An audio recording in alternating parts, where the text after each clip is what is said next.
Hi guys! Welcome sa akin channel, Tess de la Cruz. Dito ako sa garden ngayon at magdadampot ako ng mga tuyong dahon. Ayan, ang daming kalat oh. Umulan kagabi so tuwang-tuwa yung mga yung mga halaman ko. Ang ganda ng plants na to, ang laki na, basket plant. Ano to, galing to kay Sis Jay. So tuwang-tuwa yung mga halaman ko kasi nadiligan sila. Ito kasi nakita ko kahapon, tuyong-tuyo na. Ito, tuyot na siya as in naka-curl na yung dahon niya. Ngayon, dahil naulanan nga sila kagabi, ang ganda-ganda nila ngayon. Buhay na buhay ulit. Wala kasi akong time magbiling. Tapos, minsan napapanik ako gabi na. Tapos mahina yung tulo. Dito sa amin sa Bulacan, napakahina ng tulo. Sa inyo ba guys, ganun din? Mahina din yung tulo. Ayan, oh, ito na lang yung nag-iisang neon photos ko. Tapos parang may sakit pa siya. Ito oh, magdidilaw-dilaw yung dahon niya. Ganyan. Na parang may scale. Ito oh, parang may scale siya. Kaya dapat ata ilayo ko siya dito. Kasi may sakit siya. Hala. Minsan di ko na talaga sila maasikaso. Bigla na lang silang nagiging ganyan. Nagkaka-scale. Tinanggalan ko na yan ng scale. Pero bumabalik pa rin. Siguro sa ugat pa talaga. At kailangan ko siya i-repat. Ito wala na to eh. Parang din talaga kaya. Ito din sobrang dilaw na. Ang maisasalba ko na lang siguro ito. At saka itong nasa likod. Ayan. Ano ba tawag dito? Basta parang siyang spider. Yung umaano sa kanya. Tsaka scale. Yan yung umaatake sa kanya. Tapos nilagyan ko na nga siya ng parang ano ba tawag dito? Yung kulay puti na nilalagay sa soil. Pero ganun pa din, inaatake pa rin siya ng ganito guys. O, yan yung sakit ng aking whale tin. Yan. Na lang din muna siya ilalagay. Kasi nga may sakit siya. Baka mahawa-hawa yung iba. Scale. Pati ba naman yung nagkaka-scale pa talaga. Ayan, tignan nyo. Pag tinanggal ko siya, nababakbak siya eh. Oh. Ngayon lang nagkaganito yung mga photos ko. Sa lahat ng photos ko. Misigaw si Meg. Yung taho. Lahat ng photos ko hindi naman nagkakaganyan. Siya lang. Kaya nakakasad talaga. Sunflower na nakuha ko dun sa baba na biglang tumubo. Kung makikita nyo dati dun sa dati kong mga vlog. Yun, ito yun. Natutuyo na siya. Kinuha ko na siya. At itataniman ko ulit dun sa baba. Dun sa may gilid ng aking tindahan. Tapos magtatanim din ako dito sa garden. Kaya hihimay-himayin ko na din siya. Ito guys, yung aking mga propagation na sana naman buhay na. Pero sa tingin ko buhay-buhay na siya. Ayan. Ito din. At ito na lang yung natira niya, tsaka ito. Ito yung aking zebra na dalawa yan, yung isa yata namatay na. Ito yung zebra ko. Kasi nung maganda sana sila kaya lang nagkaroon ng problema dito nung bumagyo. Ayun nga, nilipat ko sila dito. Tuyo na yung nila soil nila, kailangan ko diligan kasi itong part na to ay hindi sila nauulanan. So kailangan ko silang diligan. Guys, yung kamatis ko na nilagay ko lang yung mga buto dyan. At ito tumubo na yung 3 puno na malaki. Sana nga magtuloy siya at magbigay siya ng sa akin ng bunga.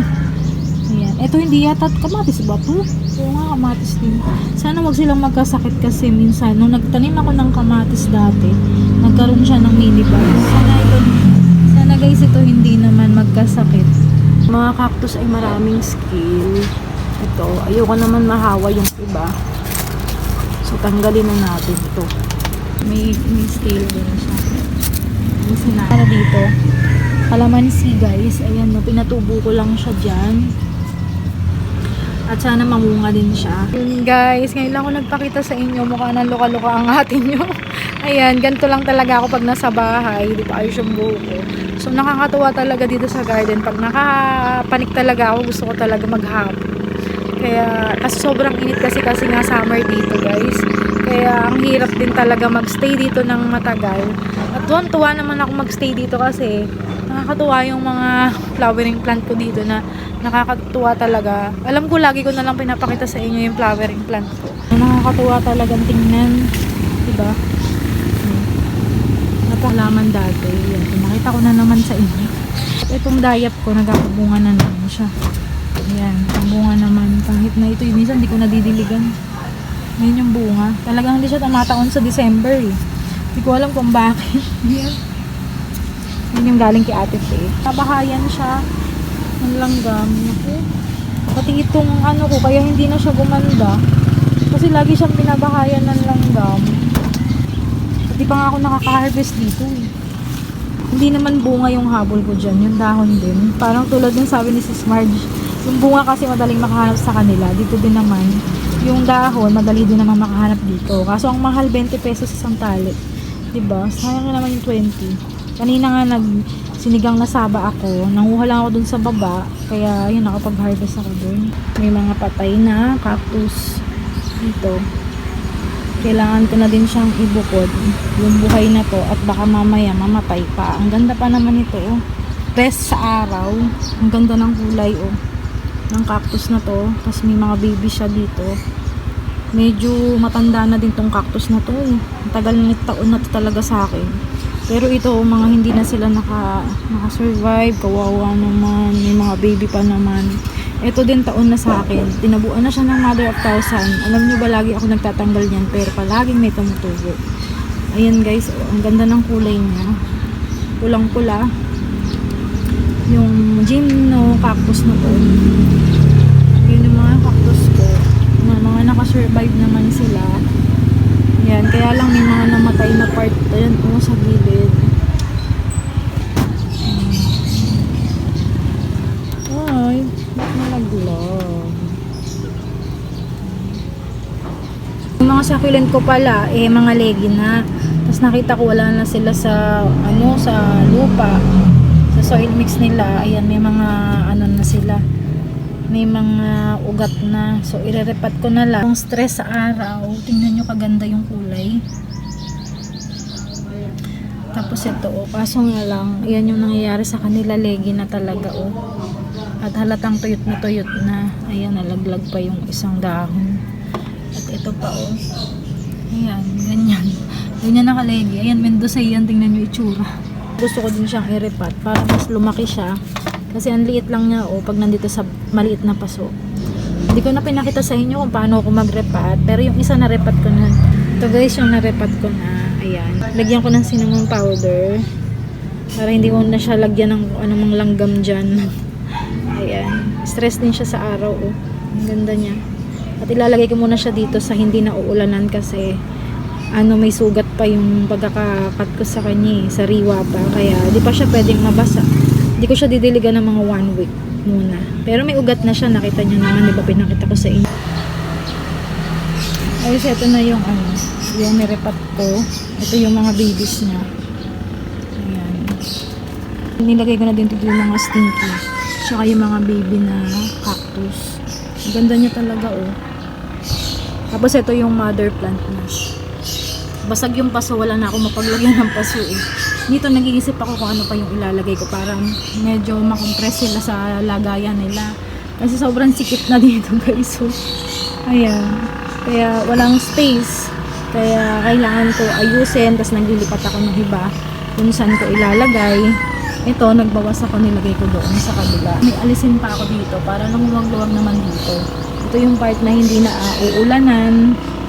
At buti ito buhay siya. Yung mga babies nito namatay na. Buti na buhay pa siya. Cute-cute nito, At siya nitong cactus na to. Super liit lang yan. Diba? Nakakatuwa lang kasi naharap ko sila ngayon kahit papaano. Tingnan nyo, ang ganda ng kulay. Ang ganda ng mga cactus. Kulay mapula-pula siya, na ma-brown. Kaya lang nga, may scale nga sila. Kaya nakakasad lang. Kasi ito, may patay na din na cactus. Ang bagong cactus ko, wala pa akong mapaglagyan paso sa kanya. Kaya diyan na lang muna siya. Dinidilig-diligan ko na lang. Ito yung mother plant nito ay namatay na. So, yung mga babies naman, sulit naman kasi ayan, ang dami nila. Pero napakaliliit lang talaga niya, Sobrang sobrang liit at daliri ko. Ito yung mga cactus na yan. Pero sobrang gaganda oh. Guys, oh. Pag nilapit ko yung yung camera, makikita nyo guys, oh, ang ganda ng mga kulay nila.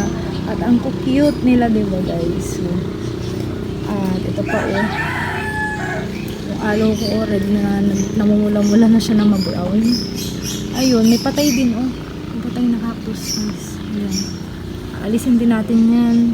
May flowers naman dito yung ating stinky oh. Ang ganda-ganda oh. Ayan. Diba? Ito yung klase ng stinky ko. Ang ganda ng bulaklak. Pinagsama-sama ko na lang sila dyan, no, yung matitinik. Yung tumataas, ayan dapat nga bawasan eh. Yung ko, yung last vlog ko, yung matay sila kasi nga hindi ko sila nadiligan. Yung kinukuhanan ko ng ternate na flowers, wala na, matay sila. Kasi ito yung bigay sa akin ni Ate Gina. Tingnan nyo yung katawan niya. Ayan o. Putulin ba to dapat or hindi? Hindi ko alam kung paano siya, bubulaklak ba siya dito or hindi ko alam eh. Ayan, bihira ko nga din siya madiligan. Ito na yung katawan niya oh. Pinutol ko yan dito. Tapos nagsanga ulit ng tatlo. Yan yung katawan niya, tumataba. Ayan, at ito yung variegated nga na bigay sa akin ni Mami at Fresh. At marami daw nito sa La Evelyn. So, kung gusto nyo po, punta po kayo sa La Evelyn, sa Kalumpit, Bulacan, Purok 7. Yan po. Mag-message lang po kayo sa akin at sasabihin ko kay Mami na may pupunta doon, nakakilala ko. Para maka-discount din po kayo kay Mami. Yan po. Ang daming babies. So, parang cherry. At may yellow. Ang ganda pa naman niya. Yung dagta niya daw may lason. So, alugbati ko naman ito, yan, may scale din. Yan ang umaatake dito sa garden. Kaya namamatay yung mga halaman ko. Hindi ako nakapag-spray ng kahit anong insecticide. Naliligan ko na yung iba. Iba naman didiligan ko. Pero bumibigay itong aking ang dilig. Parang di siya umaano masyado. Didiligan natin. Wag lang ako makadisgrasya ng halaman.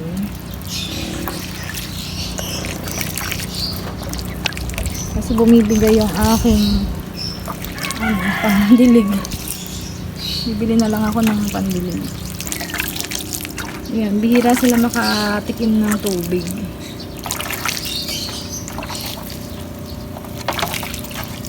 Ito yung tinanim kong lily.